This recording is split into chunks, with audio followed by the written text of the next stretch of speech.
Good morning.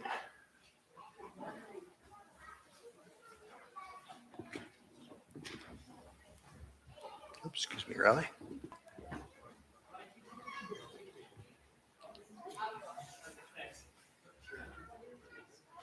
Our passage today is 1 Samuel 25, 1 through 22.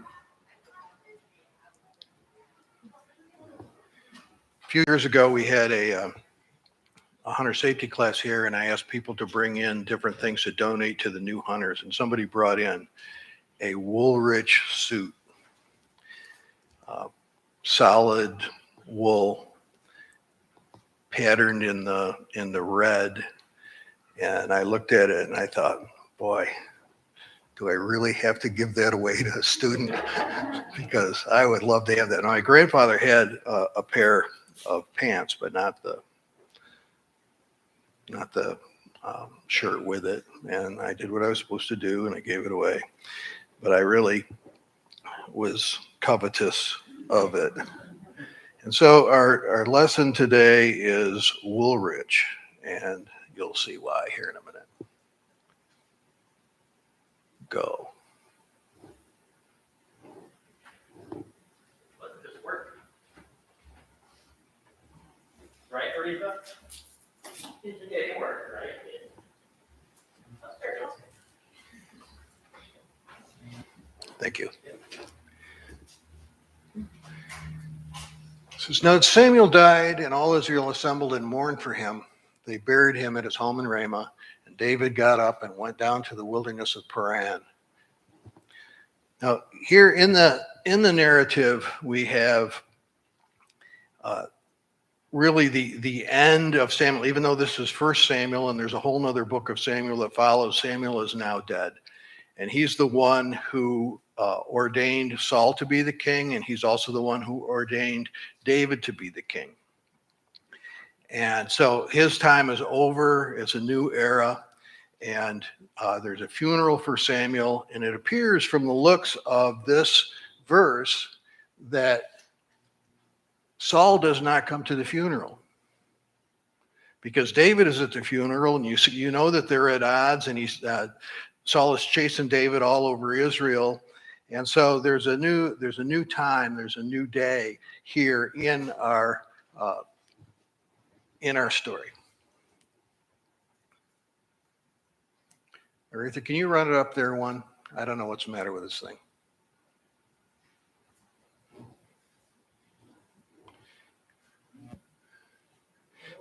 Now, Paran is modern day Mecca. Anybody know what goes on in Mecca?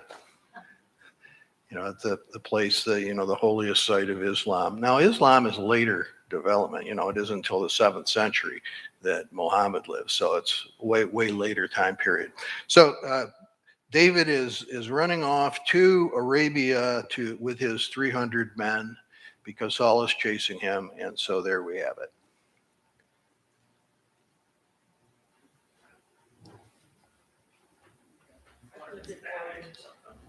I think it's the battery. Yeah, it was flashing. Does that mean it's out?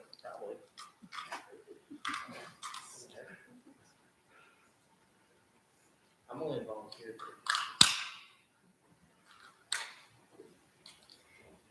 Greg, go ahead and set a board for me. Go ahead and do a board. I clicked it once. All right. Click it again.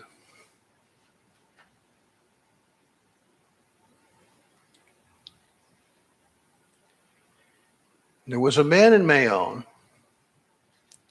which means habitation. So it could be translated, there was a man habitating there, which I think is the right translation, whose property was in Carmel, and the man was very rich. He had 3,000 sheep, 1,000 goats. He was shearing his sheep in Carmel. Well, Carmel means a garden land, and it's a little bit north of there, and it's up towards the Dead Sea. And so there's this rich dude there, and David is in the wilderness. He has, they're not growing any food. They're not hunting or anything. And so his people are hungry. And so David takes notice of this fellow in the area who has the cash. And you know why people have cash? Because they don't give it away, generally speaking. I was told a story by somebody from the fire department, and he was asked to go down and ask a certain rich person on the lake if he would donate to the fire department. And the guy said yes, he would, and he gave him a check for $50. He lives in a multi-million-dollar house on the lake. The reason people acquire so much many times is because they're greedy. And apparently this guy that has all these sheep is that type of a fellow. How did he get so many sheep? All right, well, let's look here. You can't really see this too well, but it looks like somewhere in here it says the average young lamb is worth about $426. And so if we figure that the goats and the sheep are worth about the same, his net value in today's dollars is almost $1 million. Pretty good. Now that wouldn't be considered super, super rich in America, but in this time, 1,000 years BC, it was super, super, super rich. And he probably was a very good businessman.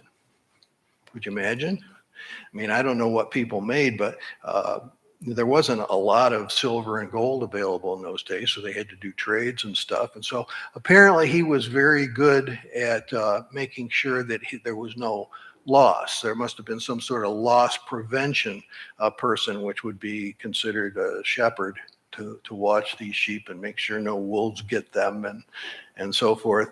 And so he was really good at what he did.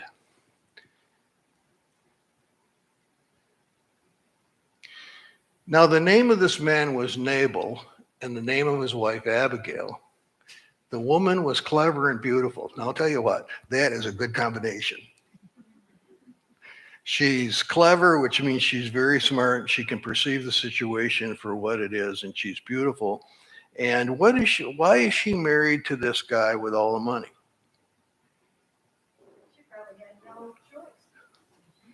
Well, bring it up. She probably did have no choice. Her father probably figured out, hey, here's a rich guy over here. I'm gonna marry my daughter off to the rich guy, and she'll be set for the rest of her life.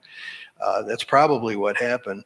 But She may have wealth going into it too. I couldn't hear it. What She you? may have had dollars going into it as well. Yeah, right. Do women sometimes pick men that have money simply for that? Do men sometimes pick women because they have looks simply for that? Are either of those things a good way to go? Maybe not. Might not work out too good in the end. And so it says that she was clever and beautiful. The man was surly and mean. And he's a Calebite. Well, I don't know if this means he's a dog, because Caleb means dog, but I think it means that he is from the family of Caleb, who was one of the two faithful people under Moses who went into the land. Caleb was given a piece of land by Joshua. Caleb and Joshua went in, and so it's really the family in the area. It's the aristocracy in the area. And so here he is. He's inherited some of this money from his father or grandfather, came down through, but he's got the bucks. But he's surly and mean. And we also see in a future verse here that's coming up, he's also a drunk. He's not portrayed as being a good guy, but David decides he's going to ask him for a gift because he's not really asking for himself. He's asking for his soldiers who are with him. And so here the interaction goes.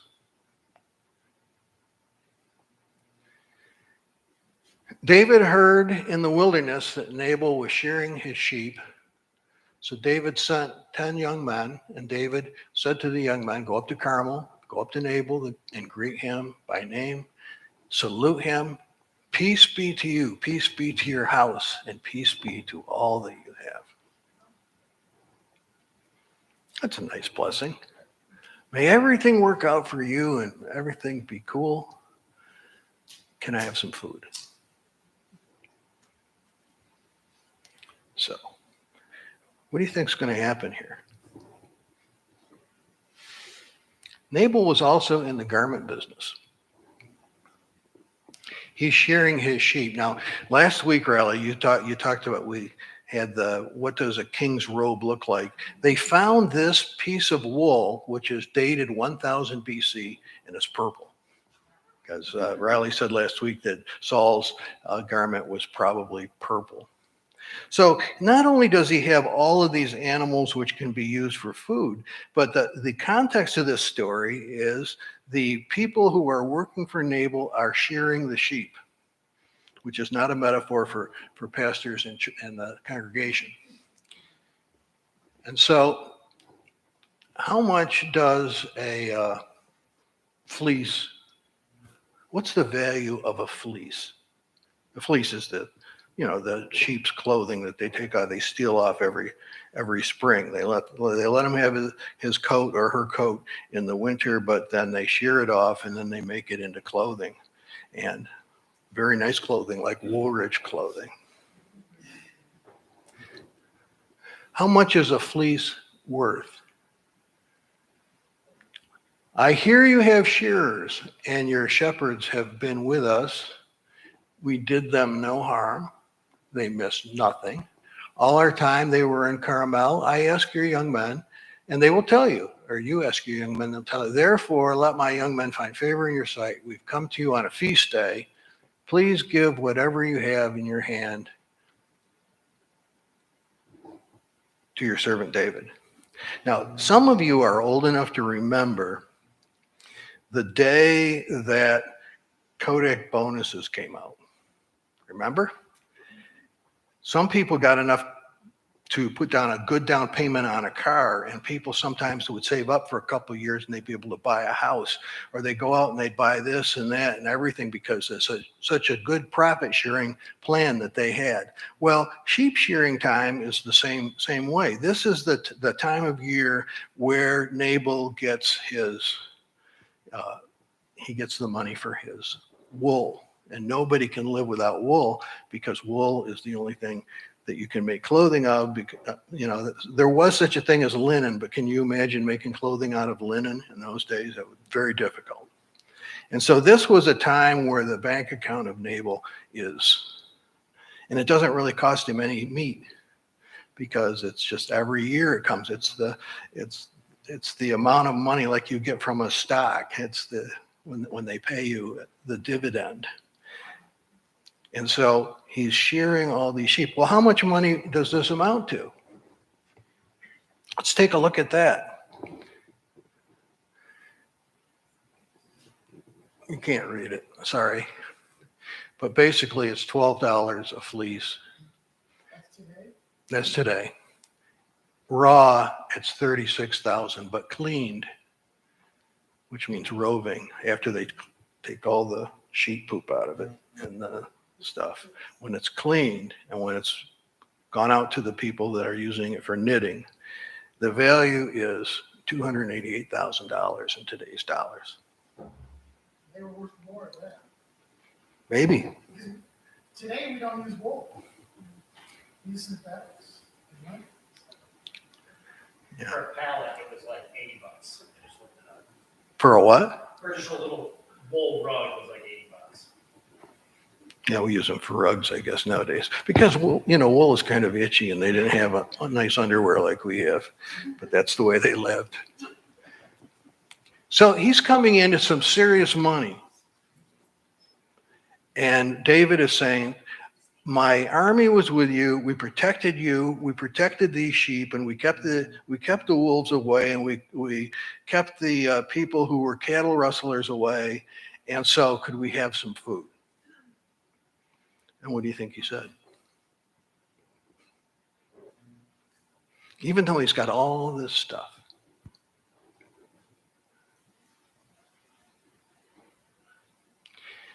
And David's young men came and they said all this to Nabal and in the name of David. And then they waited. Then they waited.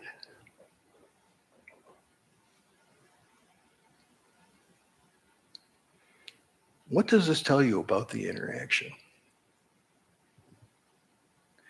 There's some disrespect going on here.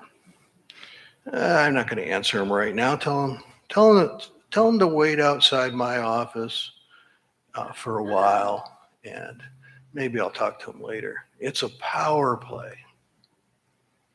It's the way of Nabal telling these people of David, I'm an important person, you're not an important person.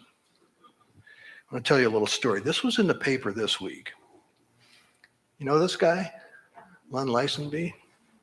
They asked him to write a story of the most notable arrests that he has made. Now, Len, he writes it for, sportsmen in the paper about hunting and so forth. He was a federal game warden most of his life. And he is the town supervisor in the town of Potter down lower than Naples there in Yates County. And so one day he got a phone call and somebody said,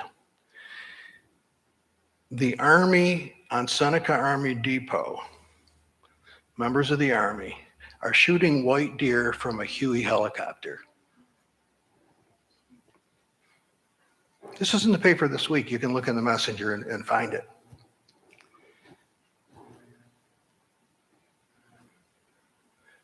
So he decided to go over to the Seneca Army Depot. It's closed now, but how many years has it been closed? Maybe 10 or 15 years. And so he went over there and he went to the colonel who was in charge of the base, and he was told to wait. I headed for the post headquarters for an impromptu meeting with the colonel in charge. He agreed to meet with us, but not before making us wait over an hour. When we went in, his arrogance and attitude were both on obvious display.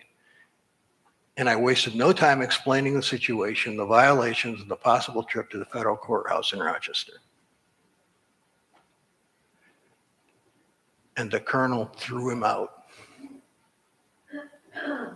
But as he was leaving, he took his business card and he threw it on the guy's desk and walked out. You don't want to make a police officer wait over an hour. And, probably the colonel himself was not the one who was shooting white deer from the Huey helicopter, but you don't fly a Huey helicopter around the Seneca Army Depot with rifles and the colonel not know about it. Just, that's ridiculous to think that that could be a possibility. So what did he do? Did you know that game wardens can take your gun if they catch you doing something illegal? Len went over and took the helicopter.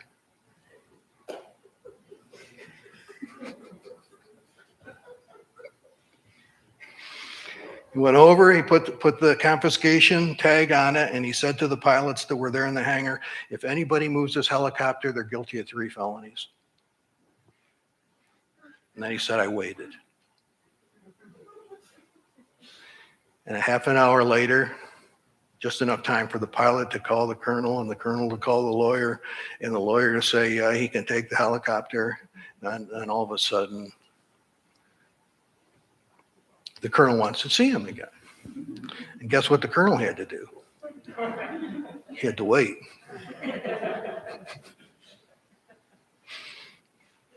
It's a power play. And so finally, when he went in, the colonel said, what do we have to do to make this go away? And he said, everybody involved has to plead guilty to what they've done. If anybody wants to go to court and have a trial, that helicopter is going to sit right there until everything is taken care of. And the colonel assured him that nobody would want to have a trial, and everybody would agree to pay their fine. And they did within a few days. But The person making the other person wait is trying to pull a power play. And so I thought that was a really good example of what Nabal is trying to do here to the future King David.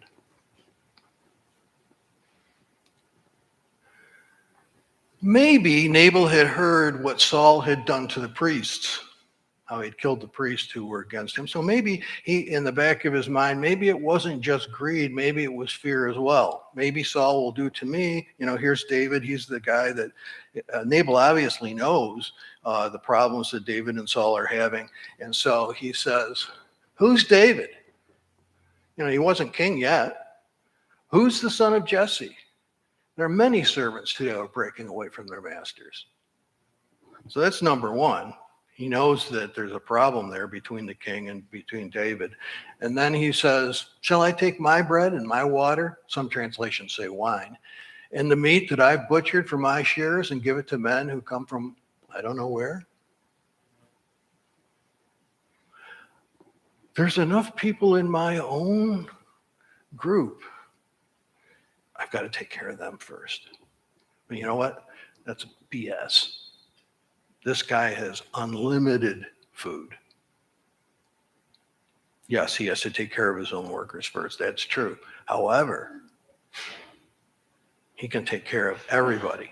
He could pay the salary of those 300 people for a year, no problem, and not have any lack himself. So David's young men turned away and they came back and they told him. David said, everybody get your sword. We're going to go kill that sucker. The previous chapter, David is so nice. No, I can't kill Saul. He's God's anointed and I'm going to do the right thing and I'm going to be merciful to Saul. And he cuts off the corner of his garment to prove to Saul that he has no intention to kill him when Saul was sleeping. And so he's doing the exact right thing. And now it's a few days later, or maybe a month later, and now he's ready to take personal vengeance and go kill everybody in this family. David was not a perfect guy.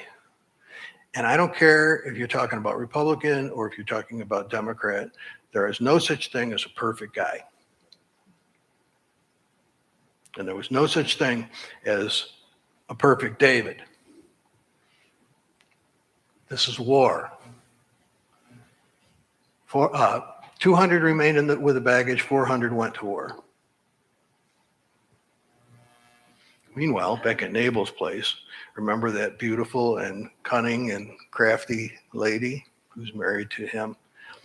That's the secret. You want something done and I won't listen to you? You know what to do.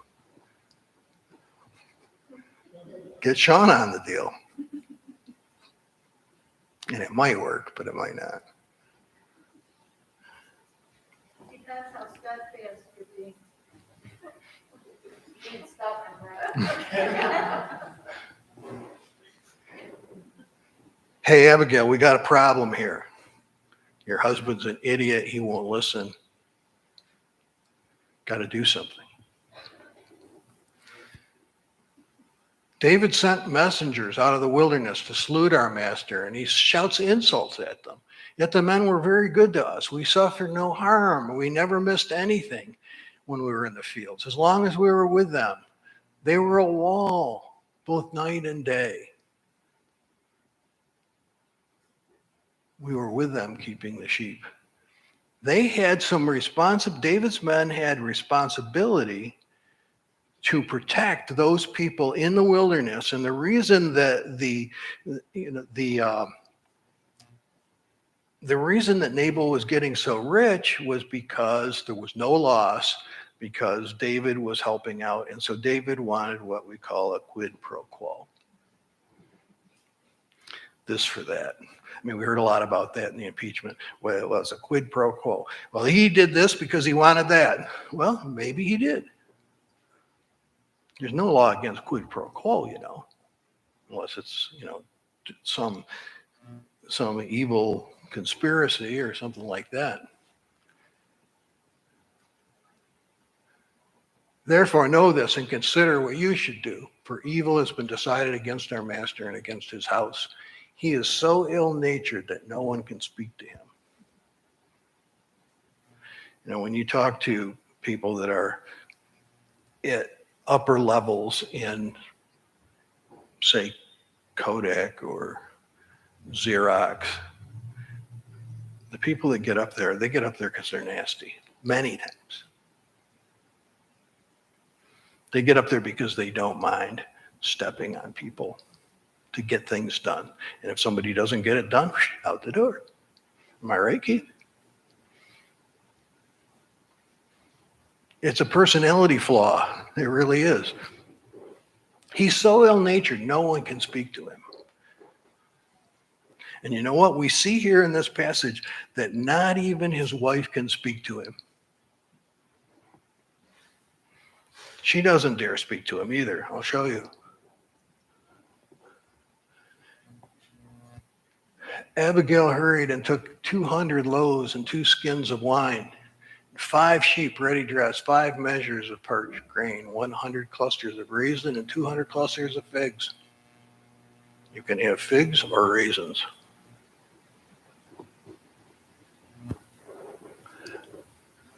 But she did not tell her husband. She didn't want to get into the fight with him. But she knows that what he's done, his actions have caused an anger in David, which is a fury, and it's bringing out the worst in David.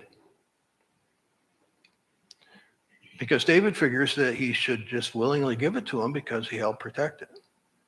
And so, can you imagine having a household where you could grab 200 loaves of bread and 2 skins of wine and 5 sheep ready dressed, parched grain and raisins and fig cakes?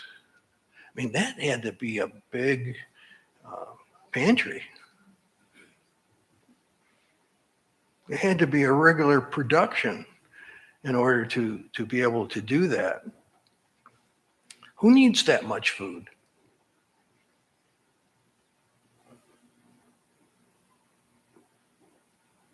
I'm like a Mormon. I got a pantry full of stuff. I got canned stuff that we've canned. I've got frozen stuff that we've shot. If Wegmans closes down, we're probably good for, how long do you say, 3 months? Something like that. I'm sorry? I didn't hear what you said. You're a hobbit. A hobbit? Yeah, I never have seen any of those, read any of those books or seen any of those movies, so I don't know what a hobbit is, but I'm assuming it's good.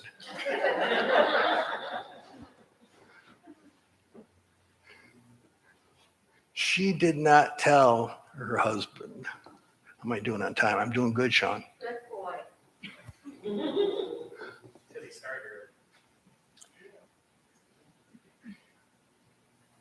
Where did Jesus get his stories from?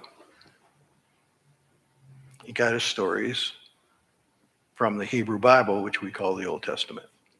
Look at what he says. He told them a parable. The land of a rich man produced abundantly. He thought to himself, what should I do? I have no place to store my crops. And he said, I'll do this. I'll pull down my barns and build larger ones. I will store all my grain and all my goods. I need a bigger barn for my tractors. I will say to my soul, you have ample goods laid up for many years. Eat, drink, and be merry. How many of you know of somebody that worked their whole life and they took the buyout, they took the retirement, and then they dropped dead? I had a funeral many, many years ago. Somebody took the buyout at Kodak and they died the day after they took it. Just boom, gone.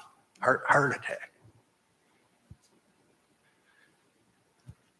So all his planning and everything gone because he's gone.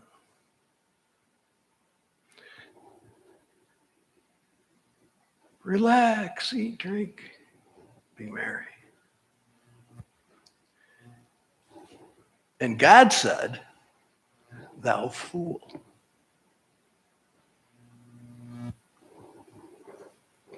This very night your life is being demanded of you, and the things you have prepared, whose will they be?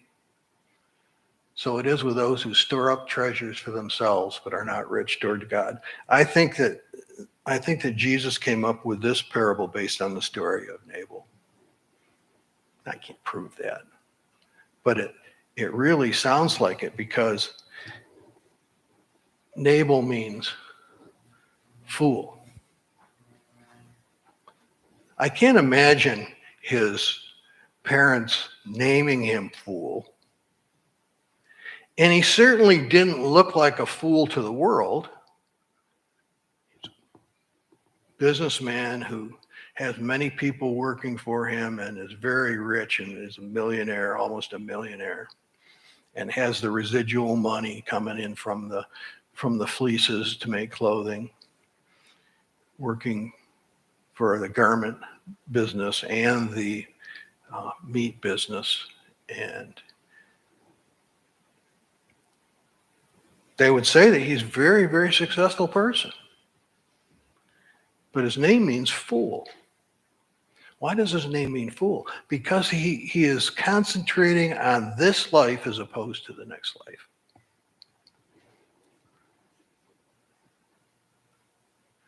And she, this is an actual woman named Abigail. I just Googled Abigail, and I thought I'll get a nice looking Abigail and put her in there. There she is. And she rode on the donkey and came down under the cover of the mountain, and David and his men came towards her, and she met them. I'd like to meet David, wouldn't you? I'd like to meet Abigail. They both turned out to be pretty good people.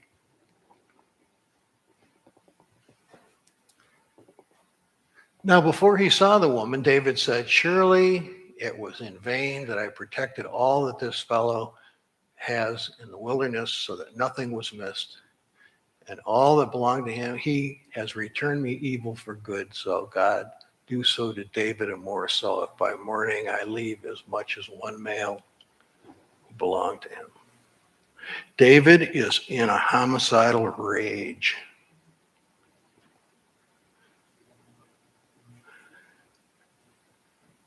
And it took a beautiful, cunning woman to bring him back to where he needed to be.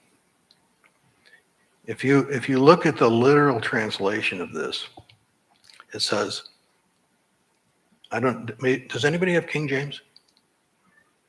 Yeah, good. Not a very good translation. I think it says in the King James, everyone who pisses against the wall.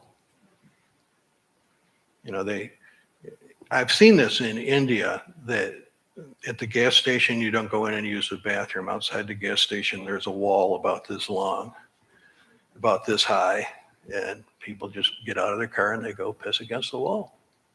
And it smells horrible. So it's still done some places in the world like that. And David says, I'm going to cut off every single male in this family. And fortunately, Abigail provided what Nabal did not provide. Nabal provided it in the sense that he had earned it, but also she husband and wife, that's one flesh, the whole, it's hers too. And so she brought it and she gave it to him and appeased his wrath. So, love your enemies. Do good and lend, expecting nothing in return. This is the problem, this is the reason that it became a problem for David, because he expected something in return. I did this for him, he should do this for me. He didn't do it, okay, I'll go kill him.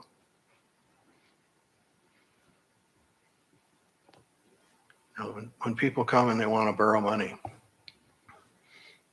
if you can, just give it to them.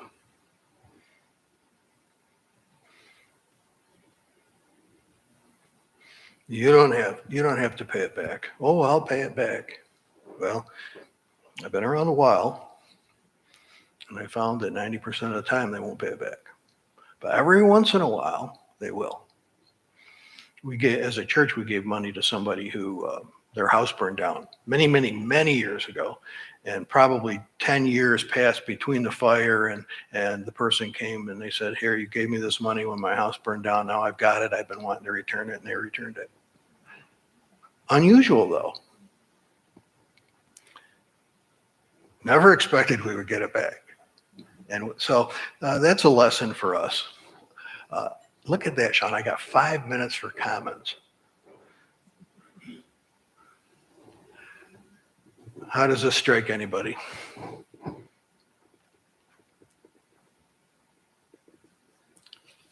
Oh, I forgot. The story's not over.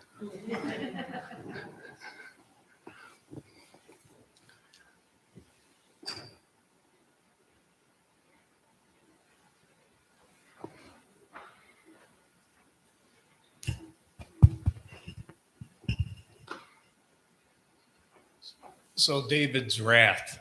I think, if you look at David as a man, he's been chased. He's living in the wilderness. He's doing what's right. And, I can see where he's probably like, really? I'm doing all this. And in this instance, he has the ability to change his situation. I'm not saying it was the right thing to do, but he's running from the king, he's hiding, he's being chased. He can't really fix that because of who he is. But in this instance, he had, I think in his mind, he had the ability to change his situation. And all of that's happened previously, he was going to take out on this guy. And I think everybody can think of times in their lives where They took it out on somebody that wasn't really. Yeah. So I mean, it's a much bigger scale of what he did, and what his example, what he did, and eventually did not do. But really, that applies to us.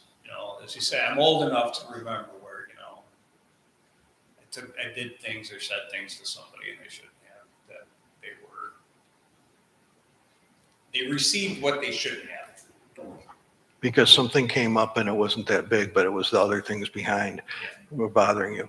Another thing I think that we can learn from here is that God gives us grace to forgive those who do things to us, but not too much grace to forgive things that God does to others. I can't tell you how many people have said to me something along these lines. I can forgive what they did to me, but I can't forgive what they did to my kids.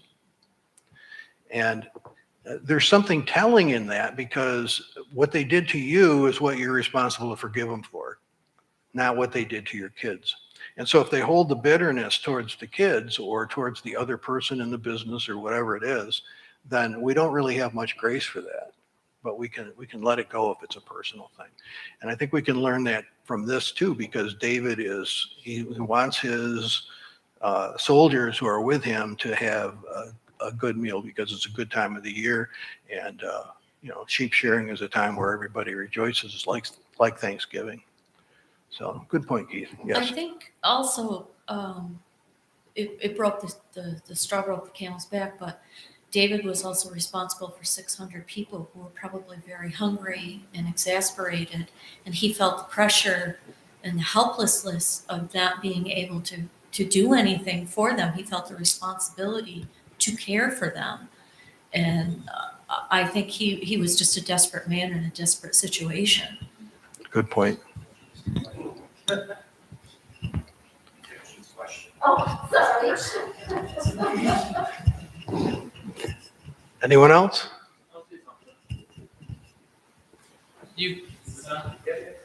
A lot of the reason David would get so protective of Saul is because he was anointed by God through Samuel. So anyone that did anything to him, David took it personally for that reason, which is why he would put up with King Saul's madness for so long. But David was also anointed. So when this idiot wouldn't feed him, He was also This, let's use the insulting God's biblical term, anointed. this fool. Idiot's a better word for modern translation. We don't use the word fool anymore. But he was insulting God's anointed too. And I think that probably crossed David's mind, thinking, I'm the next king of Israel. Give me something to eat. Good point. Anyone else?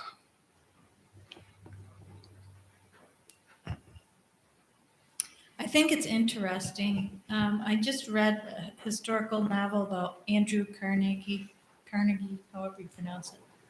And he was the richest man in the United States at one point, but he changed. Something changed him to become the real first philanthropist. And he ended up building libraries, free libraries for people and all sorts of things. So it makes you wonder, Colleges. right? It makes you wonder what changed.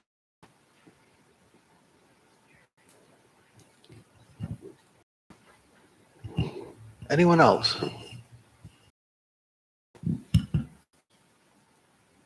For part 2? More interesting stuff to occur. You're dismissed. We will start the annual meeting person. What? Oh, communion. Yes. We're going to quickly take communion.